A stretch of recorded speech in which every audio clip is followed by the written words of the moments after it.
የዘመናችን የውጊያ አውድ እጅግ እየተወሳሰበ መጥቷል። የሀገርን ህልውና ለማስቀጠልም ከዘመኑ የውጊያ አውድ ጋር አብሮ መጓዝ የግድ ሆኗል።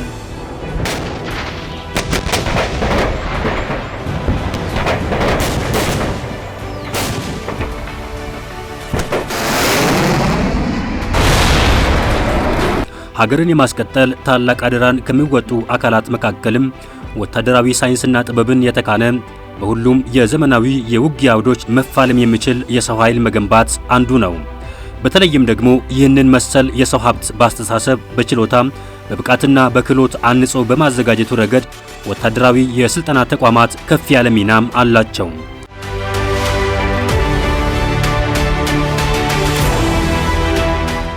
በተቋማችን የሚገኙ የተለያዩ ወታደራዊ ማሰልጠኛ ተቋማትም ያለንበትን ጊዜ በሚዋጅ መልኩ ወታደራዊ ሳይንስና ጥበብን ከማስጨበጥ በዘለለ ቀጣይ ግዳጆችን ታሳቢ ባደረገ መልኩ የሰው ኃይልን በማሰልጠንና በማዘመን የኃይል አባዥነት ሚናቸውን የበለጠ ከፍ ማድረግ ሌላኛው ትኩረታቸው ነው። ለበርካታ ዓመታት ሀገር ያቀኑ ጀግኖችን ሲያፈራ የቆየው የጦር ላይ የከፍተኛ ባለሌላ ማዕረግተኛ ማሰልጠኛም ያሰለጠናቸውን 28ኛ ዙር ባለሌላ ማዕረግተኞችን ከሰሞኑ አስመርቀዋል።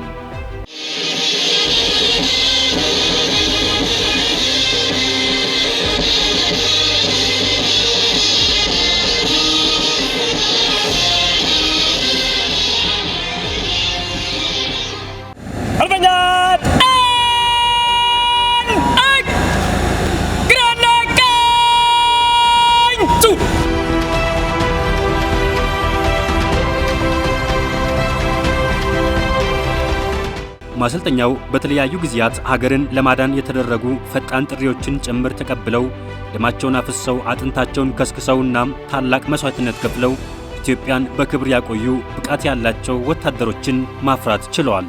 የጦር ላይ ከፍተኛ ባለሌላ ማዕረግተኞች ማሰልጠኛ በማሰልጠን ታሪኩ ለውድ ሀገራቸው ክብርና ነጻነት ሕይወታቸውን አሳልፈው የሰጡና አካላቸውን ገብረው የሀገራቸውን ሰላም የሕዝባቸውን አንድነት ማስጠበቅ የቻሉ በወታደራዊ ዲስፕሊን የታነጹ የታችኛውን የሰራዊት አመራሮችና መሰረታዊ ወታደሮችን በማፍራት በእጅጉ የታወቀ ጠንካራ ተቋም ነው።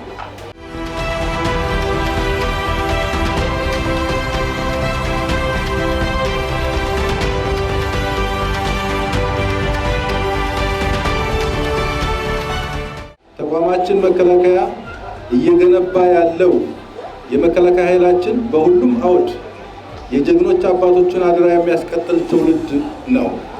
በመሆኑም እኛ የሰራዊት አባላት ጀግኖች አባቶቻችን ሀገራቸው ያለምንም ደሞዝ፣ ያለ ጫማና ያለ በቂ ምግብና ውሃ፣ በኋላ ቀር መሳሪያዎች በአርበኝነትና አልገዛም ባይነት የሀገራቸውን ዳር ድንበር ሳያስደፍሩና ሉዓላዊነቷንና ነፃነቷን አስጠብቀው ለትውልድ አስረክበዋል።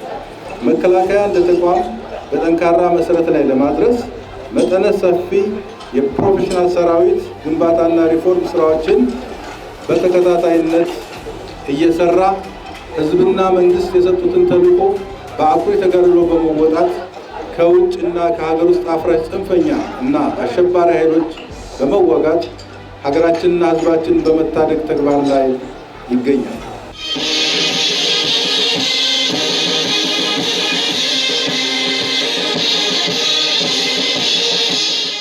ይህ ማሰልጠኛ ስርዓተ ትምህርቱን እያሻሻለ ባለሌላ ማዕረግተኞችን፣ መሰረታዊ ወታደሮችንና ሌሎች የጸጥታ ኃይሎችን በጠንካራ የግንባታ መሰረት አሰልጥኖ ማውጣቱንም ተያይዞታል። ሀገራችን ኢትዮጵያ ጥንታዊና በዘመኗ ሁሉ ታፍራና ተከብራ የኖረች በማንም ወራሪ ኃይል ያልተገዛች መሆኗ ዓለም የሚያውቀው ሀቅ ነው።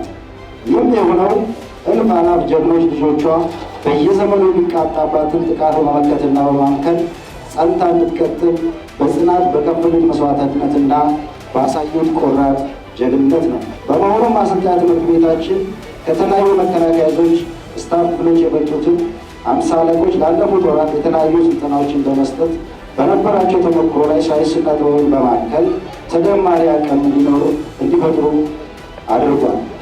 ሰልጣኞች ከሰጣቸው ስልጠና በመነሳት በየኃይላቸው ተደማሪ አቅም በመሆን ግዳጅ የመወጣት አቅማቸው ከፍ ከማለቱም በላይ የሚመሩትን አሃድ እንዴት ማብቃት እንዳለባቸው እውቀት የቀሰሙ በመሆኑ የሰራዊታችን ግዳጅ የመወጣት ብቃት ከፍ እንደሚያደርጉ ምንም ጥርጥር የለውም።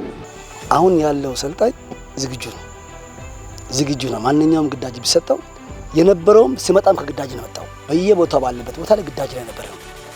ብዙ ልምዶችና ብዙ ተሞክሮችን ይዞ ያለ እዛ ተሞክሮና ልምድ ላይ እዚህ ደግሞ ማሰልጠኛ ገብቶ የተለያዩ ስልጠናዎች በመውጣት የሚመጣው ማንኛውም ግዳጅ መውጣት የሚችል አቅም የፈጠረ ባማ ብቁ መጋቢ 50 አለቃ አሰልጥነን ዝግጁ አድርገናል ለግዳጅ ማለት ነው።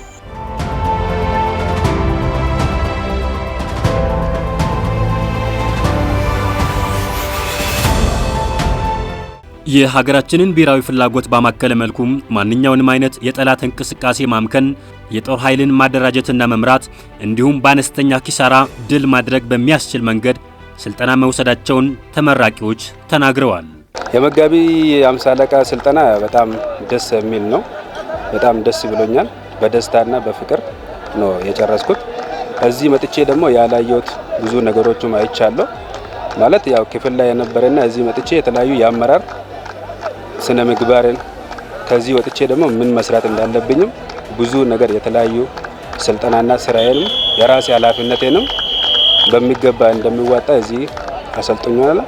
ያ አሰልጣኞቹም እዚህ ያሉትም በዛው መልክ ሊያመሰግኑ ፈልጋቸዋል። እኔም ደግሞ ከዛ በመነሳት ለኔ የተሰጠኝም ስራዬንም ኃላፊነቴንም በዛው ልክ ይወጣለሁ።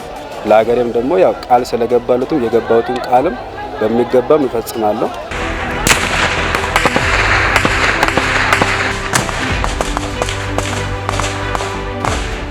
ወታደራዊ ስልጠና ከመጣንበት ብዙ ስልጠናዎችን አግኝተናል። ስልጠናውም ትንሽ ከበድ ይላል። ወታደር እንደመሆናችን መጠን በመቋቋም ብዙ ስራዎችን ሰርተናል ማለት ነው። ከዚህ በፊት ከውጊያዎች ላይ ቆይተናል። በርግጥ ግን ደግሞ አሁን ለምሳሌ እንደ መሳሪያዎችን ተስፊር እንደማድረግ ብዙ ነገሮችን በጥሩ ሁኔታ ጨብጫለሁ ከነበረ ማለት ነው። ጠላቶቻችን ቀንና ሌሊት ተኝቶ ስለማድሩ እኛም ደግሞ የራሳችን አሁን የተማርነውን ወደ ተግባር አውለን ሀገራችን ያለበት ችግር እንድትወጣ ማድረግ ነው አላማችን ማለት ነው። ሁሌም እኛ የምንመኘው ሰላም ነው። ሰላም እንዲሆን እንፈልጋለን። ያው ከሰላም ባለፈ ደግሞ በጉልበት የሚመጣ ደግሞ በጉልበት መመለስ ይሆናል ማለት ነው። አቅማችን ከፍ አድርገን ጠላቶቻችን መከላከል ነው ማለት ነው እኛ ስራ። ኢትዮጵያ ሰላማዊ በሆነ መንገድ ባህር በሯን ለማስመለስ የምታደርገውን ጥረት እንዲሳካም የሚጠበቅባቸውን ሁሉ ለማድረግ ዝግጁነታቸውን ያረጋገጡት ባለሌላ ማዕረግተኞቹም በማንኛውም መልኩ ሀገር ላይ የምትሰጣቸው ግዳጅ ቁርጠኛ መሆናቸውንም ይናገራሉ። ምሳሌያችን ታላቁ የኢትዮጵያ ህዳሴ ግድብ ነው።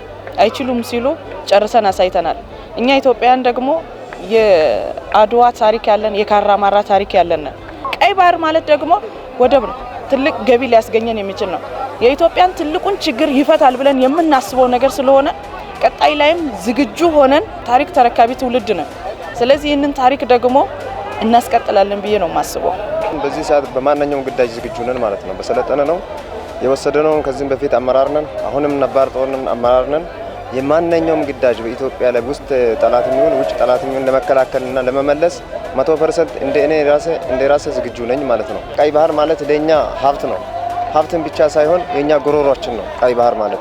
እንደ ሀገርም ሆነ በተቋም ደረጃም እየተከናወኑ በሚገኙ በምግብ ራስን የመቻል እንቅስቃሴዎች ማሰልጠኛው በርካታ የግብርና ውጤቶችን እያስመዘገበም ይገኛል። ጥምር ግብርና ነው እንሰራኛ። አሁን እዚህ ጋር ከእርሻ ጋር ከንብ እርባታ ጋር ከእንስሳ እርባታ ጋር ተያያዥነት ያላቸው ነገሮችን እየሰራን ነው። እስካሁን ወደ 96 ወደ 100 አካባቢ ሄክታር መሬት አርሰን ያው የተለያየ ሰብል ዘርተናል። አሁን እየሰበሰብን ያለ ያ ደግሞ እዚህ ለሚገባ አሰልጣኝ አንድም በርካሽ ዋጋ ከገበያ በተሻለ መንገድ ይቀርባል።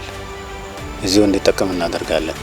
ስለዚህ ገባ ከማረጋጋት አንጻርም የሚሰራቸው ስራዎች ስላሉ ይህንን አሁንም በጎን ለጎን ከስልጠና ጎን ለጎን እየሰራ ነው። ዋና ትልቁ ግዳጃችን ስልጠና ነው።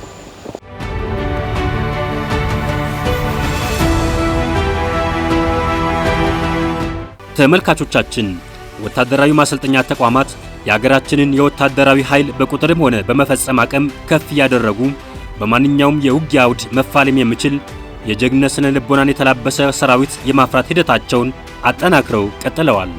ከነዚህ ወታደራዊ ማሰልጠኛዎቻችን መካከልም የጦላይ ከፍተኛ ባለሌላ ማዕረግተኞች ማሰልጠኛም ያስመረቃቸውን የሰራዊት አባላት አስመልክተን በጥቂቱ የተመለከትነውን ፕሮግራም የምናበቃው ዘላለማዊ ክብር ኢትዮጵያን ለማስቀጠል ለሚዋደቁ ጀግኖች በማለት ነው። ሰላም።